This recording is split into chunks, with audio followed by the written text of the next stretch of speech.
Assalamualaikum warahmatullahi wabarakatuh. Perkenalkan, saya Suheri. Saya akan menjelaskan tentang makalah arah gerak pendidikan masyarakat. Yang pertama, saya akan menjelaskan tentang pendidikan luar sekolah. Pendidikan luar sekolah adalah pendidikan yang dirancang untuk membelajarkan warga belajar agar mempunyai jenis keterampilan dan pengetahuan serta pengalaman yang dilaksanakan di luar jalur pendidikan formal. Lalu ada arah gerak pendidikan masyarakat. Arah geraknya adalah mencerdaskan kehidupan, adalah dua suku kata yang mengandung arti yang sangat luas dan dalam, yakni pintar, kreatif, dinamis, mandiri, memiliki ketahanan pengendalian diri dan adaptif terhadap perubahan, mampu menerima perbedaan, tidak benar sendiri, serta mampu menciptakan situasi dan kondisi yang kondusif dalam mencapai kehidupan yang lebih baik. Oleh karena itu, seluruh jajaran pendidikan perlu merenung dan berpikir secara sungguh-sungguh untuk menggali semua kemungkinan permasalahan dan kendala yang menghadang perjalanan bangsa ini. Program pendidikan masyarakat bukanlah suatu program yang berdiri sendiri, melainkan program yang terkait dan saling bergantung dengan perkembangan yang ada di lingkungan warga masyarakat.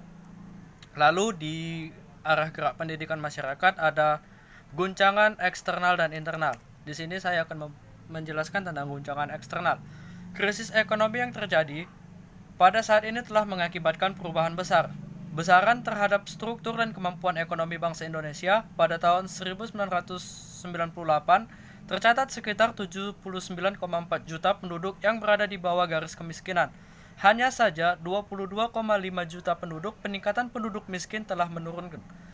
Tingkat kesejahteraan masyarakat negatifnya yang cukup luas terhadap dunia pendidikan luar sekolah antara lain jumlah anak usia 7-12 tahun yang tidak sekolah meningkat secara kumulatif sekitar 12,9 juta pada tahun 1999.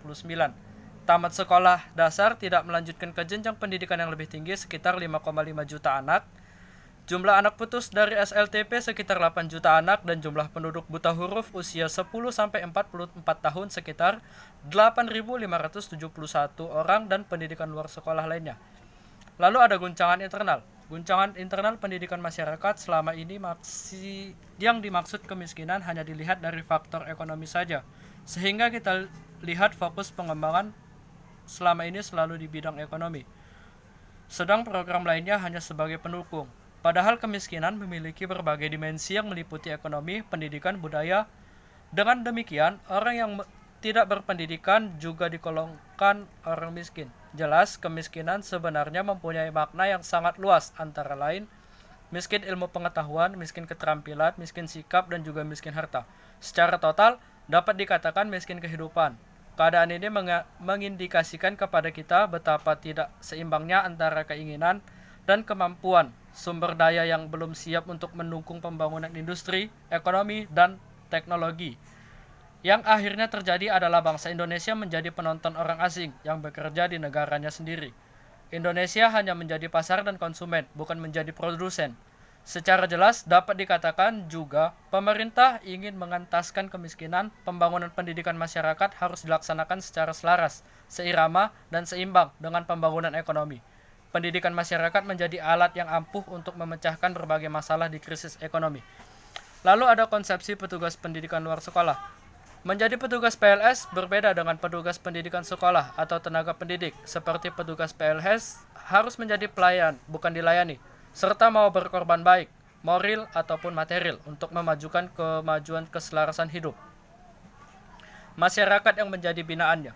Untuk mampu melakukan tugasnya dengan baik, seorang pelayan PLS harus memiliki hal-hal yang berkaitan dengan dunia pendidikan, masyarakat antara lain mengenai nilai budaya yang ada pada masyarakat binaannya, mempunyai jiwa kepemimpinan yang diajarkan oleh Ki Hajar Dewantara, mempunyai jiwa rela berkorban, aktif menyelenggarakan pendidikan, mampu berkomunikasi dengan masyarakat, dan mahir dalam melaksanakan pendekatan kepada masyarakat setiap melaksanakan pekerjaannya, dimulai dan diakhiri dengan berpikir dan didukung dengan tenaga dan kemauan yang kuat untuk memberi pelayanan pada masyarakat.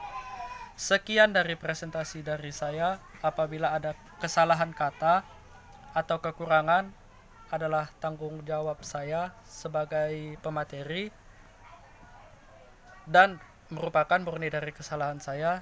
Saya akhiri dengan Assalamualaikum warahmatullahi wabarakatuh.